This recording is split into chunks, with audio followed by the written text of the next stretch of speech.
Welcome to the Assureology Show, a growth hacker's guide to human capital management with your host, Mike Vannoy.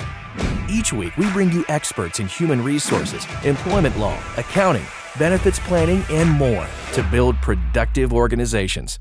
You'll gain practical guidance for your business. You'll be alerted to the latest news and mega trends that impact small and mid-sized companies.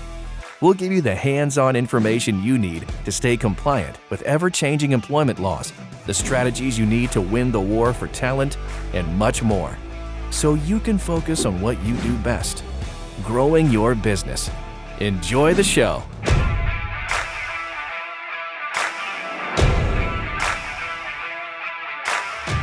Best practices to write a compliant job offer. Hi, I'm Mike Vannoy with Asure.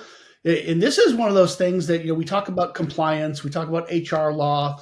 This is almost an oxymoron kind of a title because there is no legal requirement to even have job offers, written job offers, let alone what's contained within them. But we see employers get in trouble every day from either not doing them, bad expectations, or putting bad stuff in them. So we really want to make sure that everyone understands the best practice and what they should and shouldn't be doing. So got the perfect guest for this. If you're a regular attendee of the show, you know Mary Simmons. Mary is our Vice President of HR Compliance at Asure. She's a SHRM certified professional. And for the last 8 years, Mary has been an adjunct professor at the New York Institute of Technology. Prior to Asure, Mary was the director of HR consulting for a 58-year-old HR consulting firm in New York. Welcome back to the show, Mary. Thanks, Mike. Happy to be here. All right. So when a lot of people know about the survey, the HR small business HR benchmark report we did with the survey of over 2,000 small businesses, and this was one of the topics we discussed, right? And so I'm going to cite from the study. So over 2,000 small businesses revealed that 1 in 3 companies that failed to grow, so these are the down year firms, they don't send written job offers that include pay rate, pay frequency, leave benefits, and at-will employment. But 83% of fast growth companies do. So this is one of those areas, this is one of the questions that really popped out, that the fast growth companies, they do this well, and the down year companies, not so much, right? And so it may not be a perfect correlation. We realize you could do HR perfectly and still have a rough year for any number of reasons, and HR doesn't guarantee success. But this is one of those clear questions that the highest performing, fastest growing companies in the United States, they do this right. And the companies that are shrinking on average don't. So maybe, Mary, can you just, before we start talking, what do you put in, what do you don't put in, just comment on this, that it's not legally required, but why should we do this? Yeah, so that's a really good point, and I'm glad you brought that up. Look, we always talk about the war on talent. So number one, this gives a very professional appearance to your candidates, soon to be new hires. And look, if I was applying for a job and one organization is like, yeah, just come in on Monday, I'll see you then, maybe mentioned the salary, but I'm not really sure what it is, and other details. And another company gave me this beautiful offer letter. I think I'm going to go with the company who gave me the offer letter. They seem more organized, right? They seem like they really want me to work for them. And that's going to be a differentiator for, the candidates that we have. I think beyond that, we always want to set expectations, yes. Right? So you want to tell people right up front some of the key things about their employment. Even if you said what their benefits are, people are nervous when you give the job offer. They might not be taking notes, etc. Yeah. They might, I've had employers have people, come to onboarding and go to sign up for the benefits or have the benefits explained to them and then go, wait a minute, it's that much money? I'm not joining. And so a lot can be missed when you make that verbal job offer, set expectations, show that you're a professional organization. It's just very important to have, this great, we talked about a strategic HR function in past conversations. This is strategic. This sets you up like a professional organization and gets that employee to understand all that they're going to get as a new employee. Mary, sometimes I think we forget that as a boss or an employer, we've probably hired people many times in our careers, right? I mean, certainly there's the early days that it's the first few times you do it. But after a while, that if you've been a business owner for a number of years, people come and go, and you've probably hired lots of people. We forget that the average employee, I mean, an employee who stays in a job for, call it 3, 4, 5 years, that they may only do this 2 or 3 or 4 times in their entire lifetime, their entire career. Right. We have a lot of repetitions at offering jobs, and so we think we're great at explaining everything. But on the other side of the table, if this is only the third job they've had in the last decade, this is new to them, right? So like you said, whether they're nervous or not taking good notes or don't know, they just might not even know the questions to ask until after they verbally have agreed. And then that's the weekend. It's like, wait a minute, where do I show up? And what do I do? What is it about the benefits? And what job my did I do? spouse is asking me all these questions, and I'm like, well, I never thought to ask about that, right? Right. So right. If for nothing else, it's just good communication. And you and I talk about this all the time about just how important communication is, right? I think one thing I would add, Mike, and I know this happened at an unnamed bank that I used to work at, is the last conversation they may have been with a department person versus an HR, somebody that's in HR. And that person, could have guessed at some of the information. Well, I think the benefits are this, or I think the salary is this, and, given out some wrong information, right? So this should be controlled by the people who really have the information so that it is 100% correct. That's right. That's right. And I'll go so far as to say that's why you should have somebody either from HR, and if you don't have an HR department, somebody that represents the HR perspective to set these kinds of expectations. I mean, I've had dozens of people over the years ask me during an interview, hey, so what about your benefits? I'm like, I don't know. I go to the doctor once every 5 years. I don't know. I don't know anything about my own insurance just because I don't exercise it, right? I'm like, let me have you talk to the person who actually is going to answer your questions intelligently, right? So it's important to leverage the resources so they get the right information.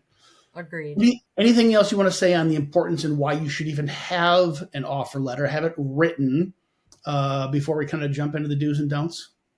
I think once we start getting into the details, I think it'll be pretty clear. Maybe a bridge question, because I think it will apply to a do or don't. Does it have to be paper? Does it have to be a letter? Can it be an email? What's your guidance on the medium in which you deliver this offer letter? I mean, I don't think anybody's using snail mail right now.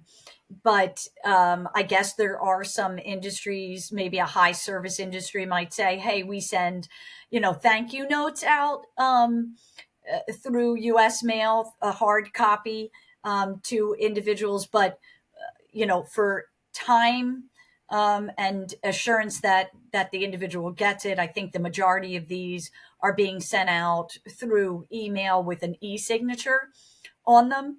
I think in rare instances, it's sent out through email, asked to be printed out, and then signed and sent back. I'm all about making it really easy for your candidates.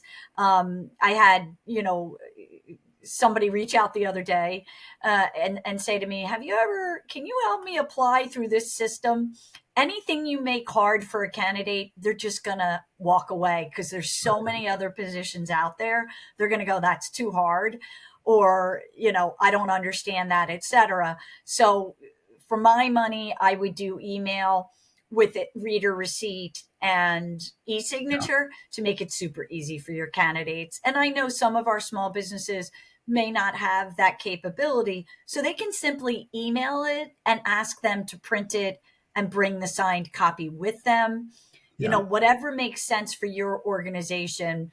But I think you want to get it out in a timely manner. And I realized so like we're a geographically dispersed company. We are Yes. digital first, right? So it might even sound like a silly question to somebody in a company like ours, but I mean, my wife's work, it's a brick and mortar. People show up face to face for an interview. They perform the work. It's not an industry you can work virtual. And there is an expectation of paper. And I think the people who send good offer letters today, they're maybe watching this show, wanting some best practices, what to include, not include. I think others attending today, it's like just the word letter. It's an offer letter. Well, okay, it's a Word doc or that you perhaps put in a PDF and send an email. I just want everybody to understand it's just a way to document communication and expectation setting. Is that fair? I love that. That's so perfect. Yeah. Okay, so let's jump into it then, Mary. And maybe I think it's easier almost to start with what not to put in a letter, because I think that's probably where folks get in trouble more often. You are so right. So I'm going to tell you some stories because I've got lots. Yeah. So I will tell you that we were supporting an employer, unbeknownst to us. We just started with them. They had been sending offer letters that said, "We can't wait for you to stay with us forever, Mike. This is a family and you'll be here forever." Now, on the outside of that, it sounds like a lovely culture and an organization that you may want to join. Unfortunately, shortly after a new employee got that offer letter, they were put on a PIP and shortly after that terminated. And then they took that offer letter to an employment attorney and said, "But they said I'd be employed forever." Yeah. And they had to cough up some money. Okay. Yeah. So really, I love a culturally fit comment to be included in that offer letter. Please don't make any promises on that offer letter of how long employment is going to be. You just don't know. You should add an at-will statement that it's at will. Now, there are some employee relationships that are not at will. So obviously, for those, we would not add that. And I always add that this does not constitute an employment contract. So at will and not a contract. Now, I also recognize that for some employers, for maybe a C-suite position, you may give a employment contract. That's separate. We're not talking about an employment contract, and we're not talking about positions that are not at will. But for the majority of our listeners, I'm pretty sure that they have at will employment, and you want to add that this does not constitute a contract of employment. I want to I'll spend a bunch of time on both those topics separately because I think those are the biggies. Is there anything else that you want to checklist what not to include in there before we go deep on those two topics? Sure. We kind of got a long list because, and anybody could look this up, but I got the stories to go with it. So you don't want to state compensation in annual terms. So let's say I was hiring you for $40,000 a year. If I state it as such, you will earn $40,000 a year. We had another employer who was doing that. And again, had that individual leave. Now that this second individual left of their own accord and said, "You said I'd get $40,000 a year, even though I'm leaving. Where's my $40,000?" Now they settled, but they didn't get out of that situation free. So be very careful about how you state the compensation. Yeah. And I know that I get on my soapbox and talk about, paying people properly, but please know how to pay that person before you create this offer letter, right? Because I have a lot of employers that'll say to me, "Well, I just pay everybody's salary. That's what they want." Well, they don't get to decide. The Fair Labor Standards Act gets to decide. I'll get off that soapbox. But the main message here is if they're getting paid salary, you could put something like stated as such for a matter of convenience, or you could give that annual rate in a weekly salary. And if they're hourly, you would say this is your hourly pay. So make that clear how they're getting paid, and that they're not getting $40,000 a year. So you and I did a whole 1 hour show just on exempt, non-exempt classification according to the Fair Labor Standards Act. Go hop online, check out our website and watch that. If you don't know it, it's really important that you understand that. Mary, I really understand. Quite literally today, it was earlier today, I was talking to a small business owner, and they were facing this exact same issue, looking to hire someone. And psychologically, they were wanting to convey it. It was about that same dollar amount you talked about. This is a $40,000 a year job, but by FLSA standards, it's a non-exempt position, so it's going to be paid hourly. And I was talking to them. I'm like, so you're going to need to express this as hourly, and I could just feel the consternation. It's like they wanted to set the expectation that, hey, you're going to earn about this much money. They understand legally why they need to pay hourly, but what guidance would you give people? I think I just heard you say you could say on an annualized basis that would equal, but I think the real guidance is to only express the hourly. Am I saying that right? Yeah, I think I'd let them do their own math. Yeah. Right? So if they're being paid hourly, you will be paid an hourly rate of X, right? If they're being paid salary, you'll be paid salary. Your weekly salary is X. That just makes it really, really simple and easy. And I get it. The employer, maybe for their accounting reasons, have to say to themselves, this position pays 40,000, right, in their head. But when we're talking to our employees, first of all, they also need to understand that. In some states, New York, Washington, Colorado, California, you have to tell them what their overtime rate is as well, which is time and a half by law, right? So that's a differentiator as well here. So for that hourly person, how do you know they're going to make $40,000 a year? You don't know that, because hourly people only get paid for the hours they work. And another way to state that is they get paid for every hour they work, right? So if they work 41 hours in a week, they get time and a half for that 1 hour. That's going to push them over 40,000. That's a really good point. So I understand the desire for a business owner to want to, I like the way you phrase it, do the math for them to make it simple. Oh, this is a $40,000 job. You'll be paid hourly. But then if they do overtime, it could easily be more than 40, but maybe just as important, if not more important, where they get employers get themselves in trouble. What if you offer 5 days of paid time off, but this person takes 10 days off throughout the year, and you don't let them go? You keep them as an employee because a lot of good reasons to do that, and life happens. But now they're going to work less. You're not paying them for the non-worked time above and beyond their PTO. They're going to make less than 40, but your offer letter said they're going to make 40. Exactly. Yeah. Just don't do it.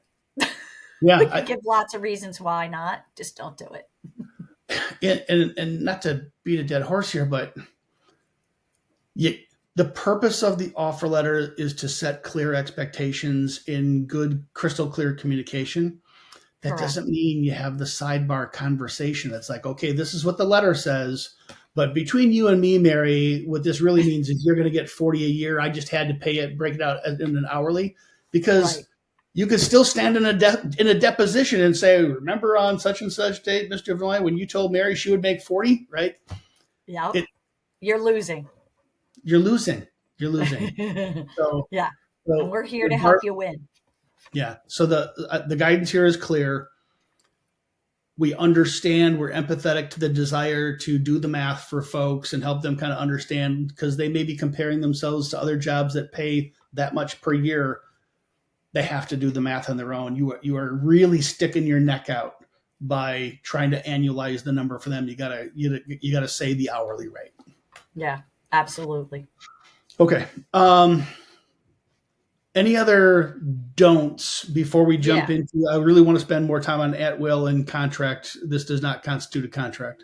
Agreed.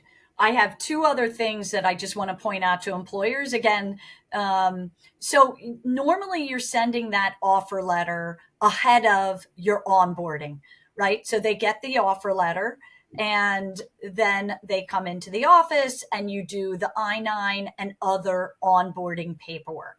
Some of that onboarding paperwork could be so in a lot of states, you cannot ask if they have a felony conviction until you make a conditional offer of employment.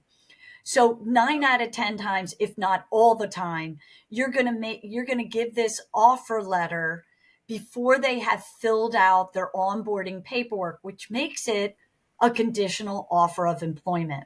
Right. We have had employers in a couple of sticky situations. They make the offer of employment.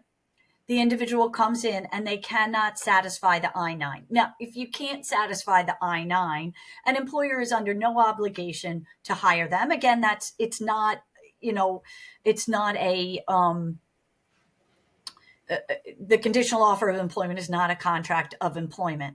So No. you're pretty safe in that instance. But now you've wasted a lot of your time, Mike, right? That person has filled out the I-9 or tried to fill out the I-9. They knew they couldn't fill it out, but they got that job offer. So they're like, oh, I got a job. So this should always say this is a conditional offer of employment. You need to complete all onboarding paperwork successfully. That felony conviction gets a little stickier.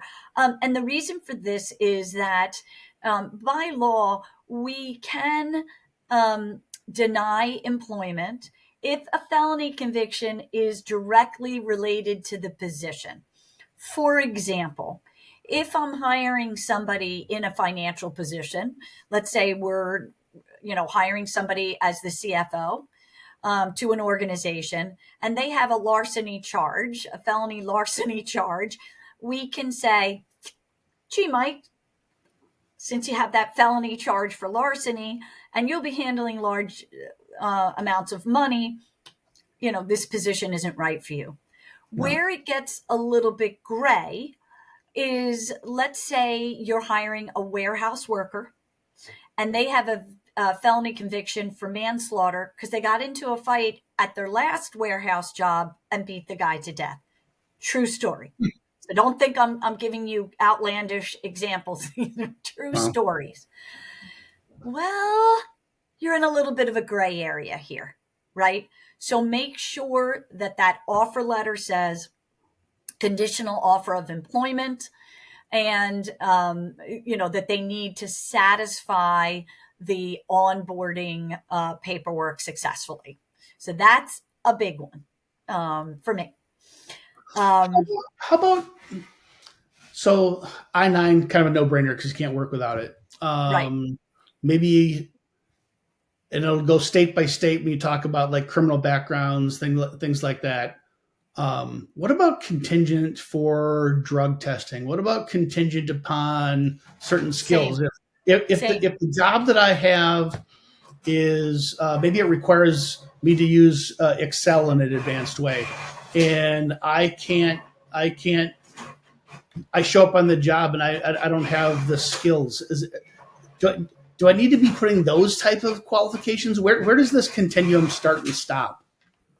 Well, so now you're talking about, performance, right?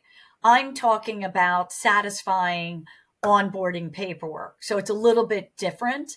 Yeah. And drug testing would definitely fall into this realm. If we, so when I worked for a major bank, you had to get drug tested, right? Because everybody had to pass the drug test. If you don't pass the drug test, it's pretty important to put that here because people know that they're not going to pass it. Sometimes they may still try, right? But, bank tellers, workers are bonded, right? So to pass that bonding, you have to do the drug testing. So that would be another conditional, onboarding, requirement that they have to pass. Now, when you're talking about Excel, we're splitting hairs here a little bit, right? That's probably, we're not going to find that out day one. We might not find it out day 2, day 3, day 4. And now we're into, you still need to put them on a warning notice and, coach them out, right? So that's different than your onboarding paperwork and requirements. So so by saying this right, Mary, the way people should be thinking about it's perfectly appropriate to put contingent upon in the offer letter, right? So we're Correct. not listing annual salaries. We're not annualizing, doing the math. We're listing just the hourly rates. And it's contingent upon, and you list the things that it's contingent upon. And it can't be things that you would learn after they started the job. If their job requires a certain certification or a state license, certainly I-9. If you are on solid ground for drug testing, if you're on solid ground for criminal background, then you list those things, right? Correct. Perfect. Okay. Absolutely. And listen, I'll just say one thing about the Excel. A lot of employers have certain tests that they have employees go through. And I just want you to be aware that there are some dangers, right? Because there may be disparate impact for certain groups of individuals, and you kind of leave yourself liable for discrimination. But if they have to do Excel and you had an Excel test that they took during the, interview process, or, their very first day, then that, could allow you to terminate the person also. But there's I just have to put like air quotes around that. Like I would have to work with an employer on that to make sure that there wasn't disparate impact. Was the test, regulated, et cetera. It's not as simple as it may seem. I just did a show the other day with our friend Brian, and there was an employer, it was a staffing agency that they thought that they were just doing extra due diligence because as a staffing company, their reputation was on the line when placing people at their customers for work. Right. And they have had a very diligent I-9 process, but they were asking for additional forms of identification and proof from people who are not U.S. citizens, which was probably not okay anyway, but it would have been maybe possibly okay if they did it to everybody. But because they did it different for that group, kind of like a test, it's like, oh, you have a different standard for these people. Instead of requiring the minimum requirement for I-9, these guys got fined tens of thousands of dollars. Right? Oh, yeah, that's straight up discrimination. So the last thing, no, sorry. I was just going to say, and the reason I even bring it up is because, like today's topic, it's offer letters.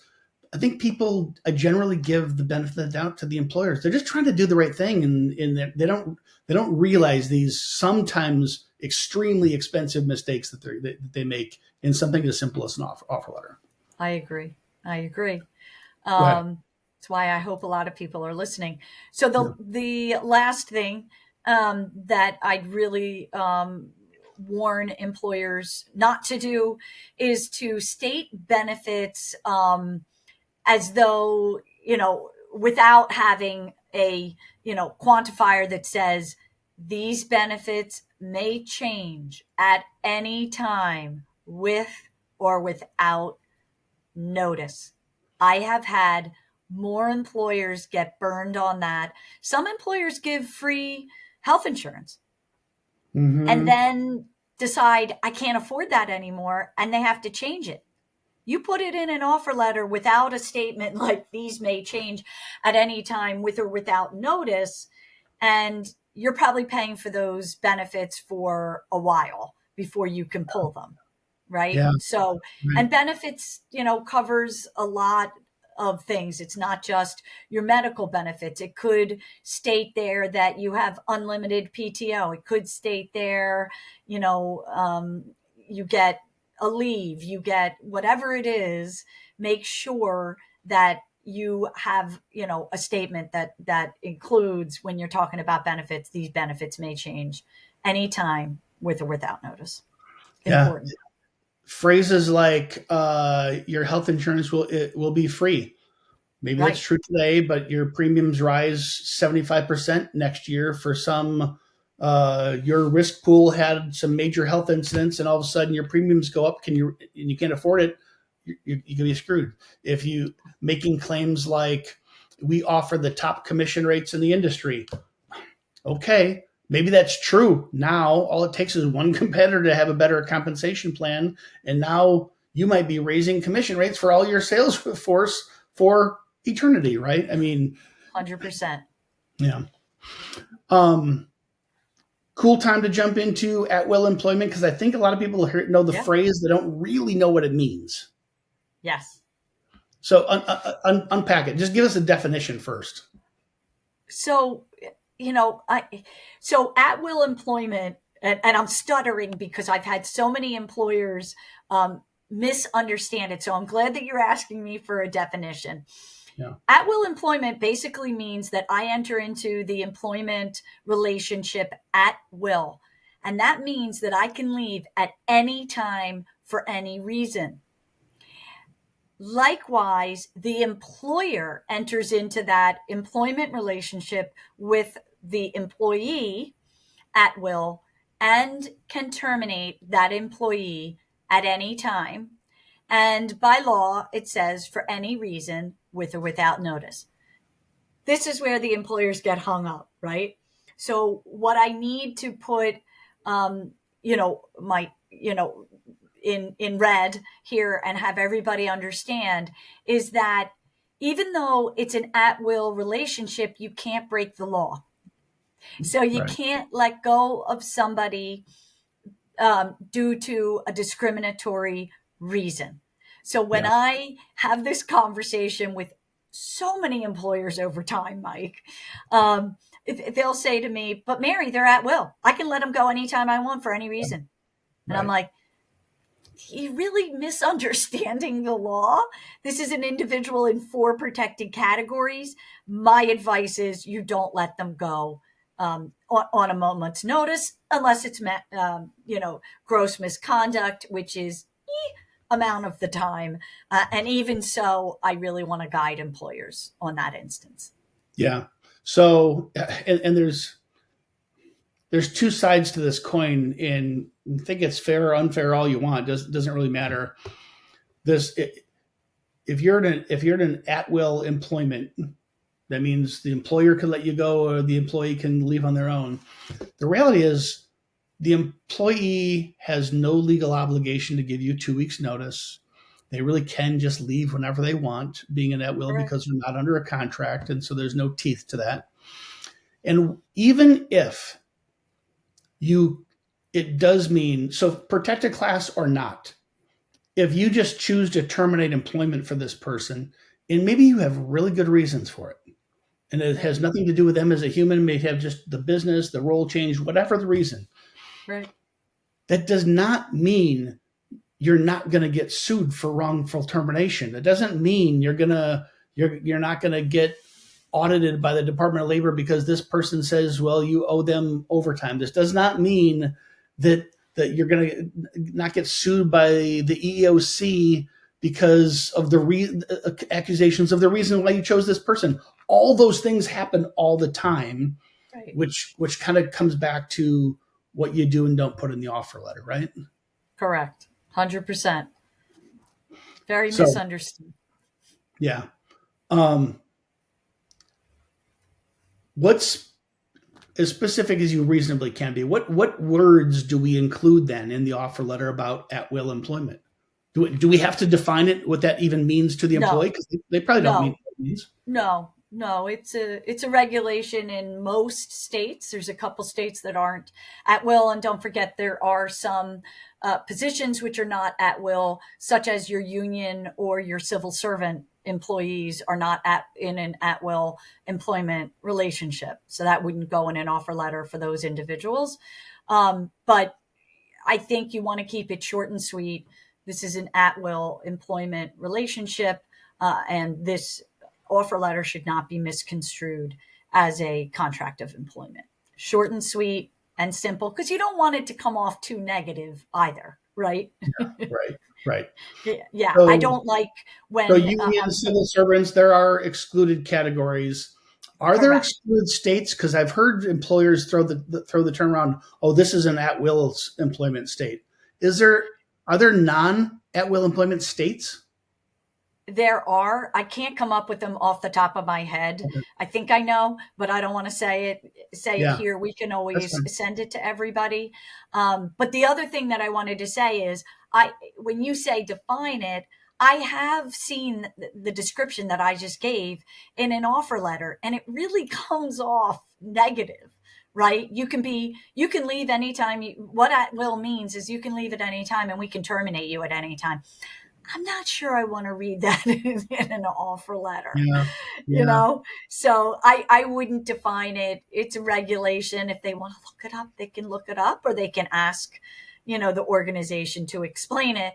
But don't forget, this is why you use, a professional to help you with these offer letters, so that somebody can explain it intelligently, that I confess understands. I've had a hard time with this throughout my career. I mean, earlier in my career, especially, I would just and had a business partner that was just wanted everything it felt so legalistic, that I'm like, this is a new employee. We're welcoming them into the family and the culture, and I wanted much more flowery language and welcoming language and inclusive and making them feel good. Um, I think I've just kind of come to learn over the years my partner, while perhaps a bit too black and white, Yeah. was right.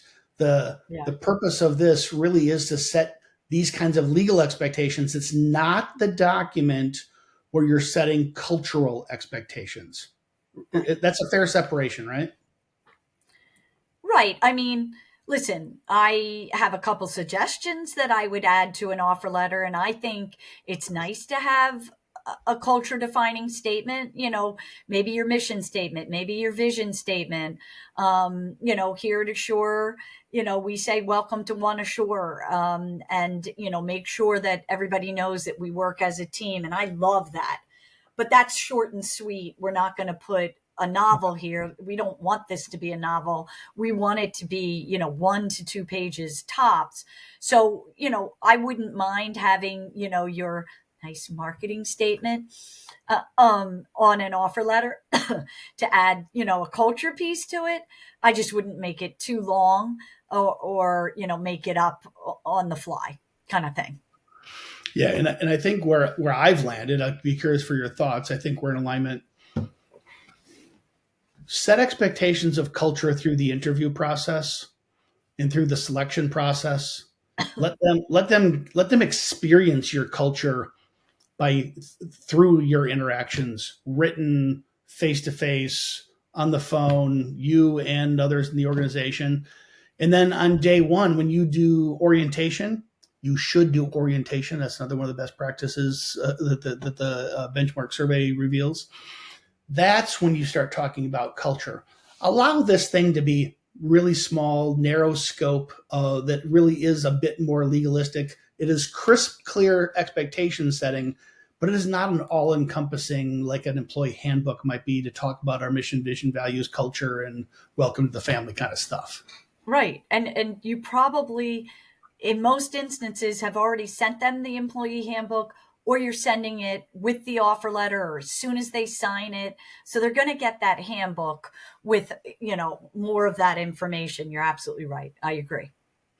Okay, so we talked about at will. We talked about spent a lot of time on annual pay versus hourly and how to handle that. We talked about at will employment, which then leads into this whole contract.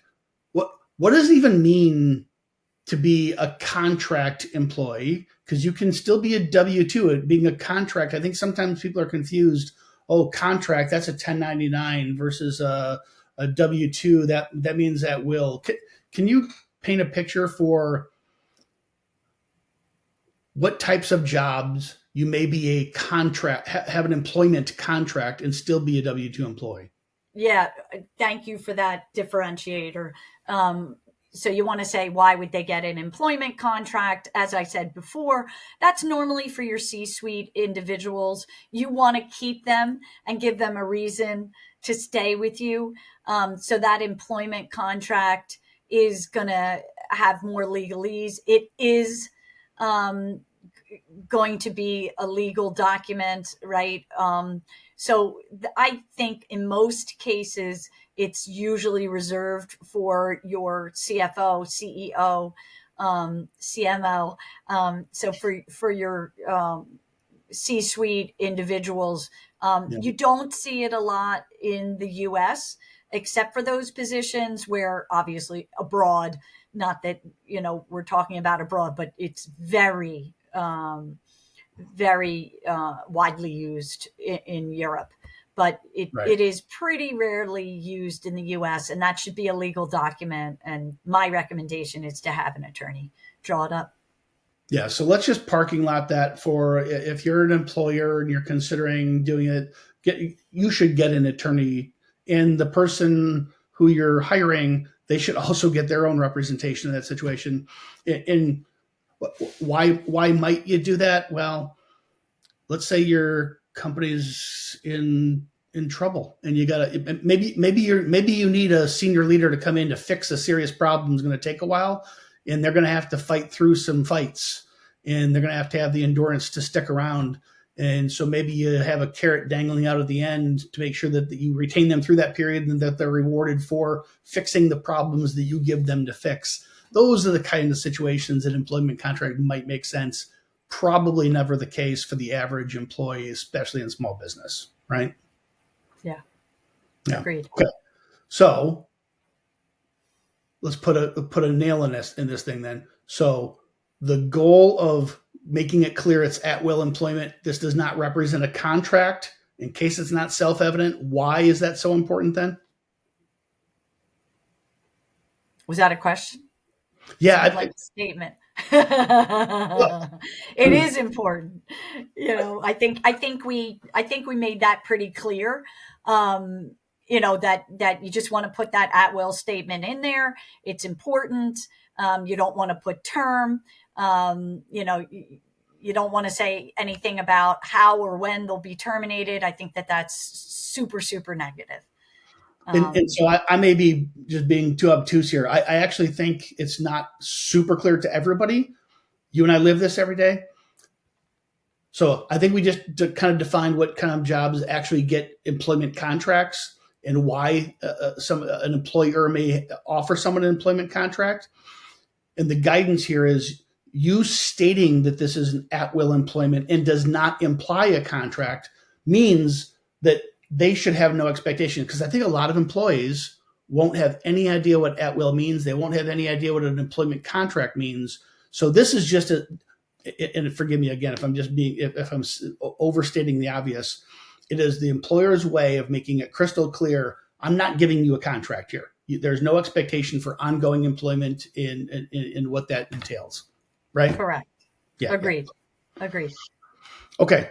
Let's pivot to, you've got a pretty good list of things, essential information that we should include. So we talked about the don'ts. Let's talk about the do's. So you want to include their job title and you want to include their job duties. But look, you can attach their job description, which is, I think, a good idea, but don't take up your offer letter to list all of their job duties. You might just want to say, CMO, overseeing all of the marketing within the organization. Short and sweet. Again, this isn't a novel. Very, very often I will attach a job description to an offer letter. So don't get crazy with this. And also, if you're listing the job duties and you choose not to attach that job description, Make sure that if you're listing job duties, which I'm not recommending, I'm recommending a short sentence. But if you said, Mary, I'm not going to listen to you and I'm going to list some job duties, make sure that you also say, and other duties as needed or as necessary or as assigned, right? You never want somebody to go, my offer letter says I'm only going to answer the phone and send out mail, right? A job description needs that on it. So does the offer letter if you're going to add job duties. We had already said that you should add that classification. So you should say whether they're exempt, whether they're non-exempt, and are they part-time, full-time, seasonal, etc. And With me? we have other 1 hour shows on those topics. Hop on our website to figure those out. But Yep. that's FLSA, Fair Labor Standards Act. Those are requirements that you must do. So no reason to not put them in your offer letter. Okay. Agreed. What else? I would put the work schedule.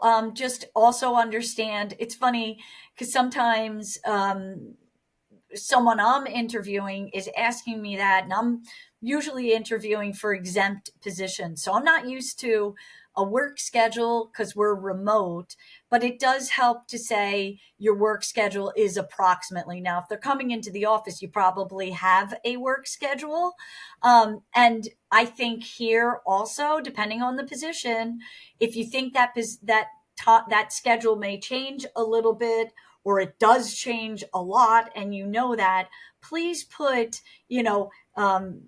may vary from time to time, et cetera. Because if you tell somebody 9 to 5 in this offer letter, it creates bad blood. They're going to, arrange their, kids' schedule or their workout schedule or whatever it is around these hours. Let them know if it's going to change or may change. For my money, I would always put may vary from time to time, so that people don't say, well, you said it was 9 to 5. I can't come in before 9. And you have Even a if big it's project never going. changed in your company's history, you might have a business requirement that changes it tomorrow that you don't know about. So Right, yeah, exactly. So I think that's good. We talked about the compensation being included here. What we didn't talk about more specifically is if they have a bonus. So let me separate bonus from commission. So yeah. if there's a bonus included, I just want to really warn employers. A bonus in most cases wouldn't be guaranteed. There's usually KPIs, key performance indicators that bonus is tied to. A lot of times that bonus can be tied to individual or department or organizational goals being met. And I would try to be as clear as possible. You could even say a bonus will be given based on KPIs, to be discussed in a separate document, etc. But just be careful that you don't say, and a bonus of $10,000. Again, budgets change all the time. That might be taken away. If that's based on KPIs, you can't really say it's a $10,000 bonus, because if they don't meet their performance requirements, they're not going to get that bonus. So that's a bonus. I would be very careful about stating that. Personally, I would state it as there's a bonus available based on achieving your KPIs. Mary, I've always kind of taken the approach there, same what you described earlier around job description. You acknowledge that there is a potential bonus, commission, variable compensation, that you're eligible to participate in the company's plan. And maybe you attach that, maybe you don't, because maybe it changes every year, maybe it isn't developed yet, but you acknowledge that they're eligible for it in the offer letter, but you make the details of that be a completely separate document. Is that a good way to think about it? Absolutely. But I'm going to separate commission, because there's a lot of laws and regulations about commission that is different than bonus. That's So smart. when we Okay. talk about commission, it is different. And we can have a whole seminar. We could do an hour on, compensation. But in short, because we're wrapping up here, if you have an individual on commission, I would have a legal document that is their commission agreement. First of all, it is a contract. So we just told you to state that this is not a contract. Yeah. To add all the information about their commission within this offer letter does not make any sense. And that commission agreement is a legal document. Many states regulate that you have to have a commission agreement by law. But even if they don't, here's what I'm going to tell you. Worked, supporting a freight forwarder. They had a commission plan, never put it in writing. And when I joined, I said, we're getting this in writing. But before I could get it in writing, an individual left, went to an attorney and said, I brought in all these deals. Yeah, I might not be there anymore, but they need to give me that money. And they had to give those commissions, even though this individual resigned. And that should be part of your commission agreement. What happens when you leave? What do you get, etc. And again, we're not here to discuss that because we're almost at time and we could do a whole hour on that. But very important that bonus information, commission information is in a separate document, enumerated very specifically. Got it. Super what else, important. Mary? What else do you include? Okay. Yes, frequency of pay is important. So just remember, employers, again, this is why you want to work with professionals, is that your non-exempt people, even exempt people in certain states, and more importantly, in certain industries, there will be a mandate of when they get paid. So for your manual laborers, most states or many states will mandate that those manual labor individuals, your construction workers, et cetera, manufacturing as well, are paid weekly. So you should include the frequency of pay, but I want to tell you that you need to research that and make sure that you're compliant. We already talked about benefits being in here and sort of some air quotes around that. And I would certainly put the, expected start date. We talked about this is a conditional offer of employment. Here's the things you have to pass. You're going to go through, a criminal background check. If there's going to be drug testing, if there's going to be references, proof of eligibility to work in the U.S. Like you said, a lot of organizations will mandate that you have a certification or some kind of degree, etc. So I would include that in the offer letter as well. Again, we don't want a novel, but these things are important to include. Mary, in our last few minutes, maybe what kind of guidance would you give? So I think you did a good job covering what not to include, why we should have an offer letter, what not to include, and a good laundry list of things to include. We'll include this in the show notes for everybody afterwards as well, so you can hop on the internet and on our website and see it all. I have seen more candidates that have verbally accepted an offer, and between the date that they accepted the offer and their start date, either no show or back out saying, oh, I've accepted something else. I've seen more of that in the last 12 months than I have the previous 12 years. Yes. So there's a sea change happening here. What's your guidance to folks after delivering the offer letter and they haven't started yet?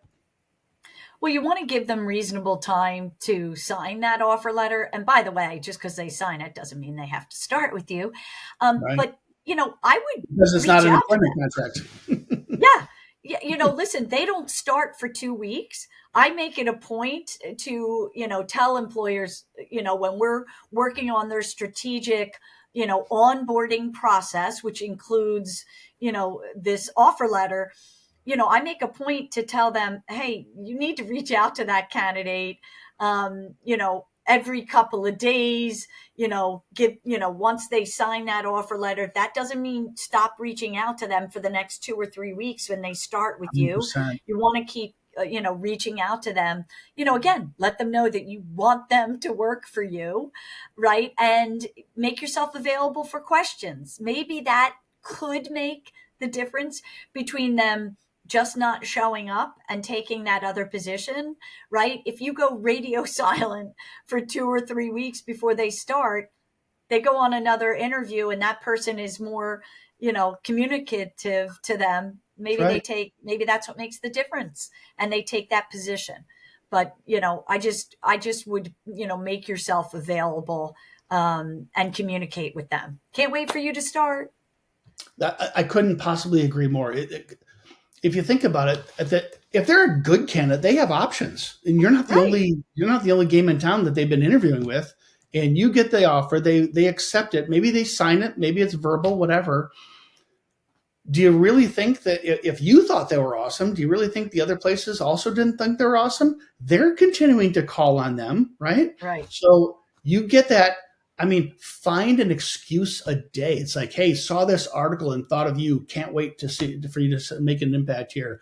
Just wanted to see. Wanted to just send you a picture of your new desk. What color mug do you want? I mean, find anything, an excuse, a reason to keep contact. Make yourself hard to say no to if a better offer does come in between your offer and their start date.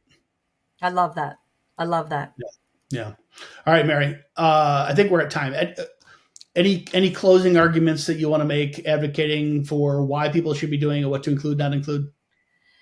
Listen, I think it is the professional thing to do and it sets expectations, but please get some guidance on that offer letter because I think our list of don'ts was longer than our list of what you should include. So yeah, I don't want you to get in trouble. And obviously the purpose of this show is always to add value, whether somebody does or does not choose to do business with us. This is obviously what you and your team does.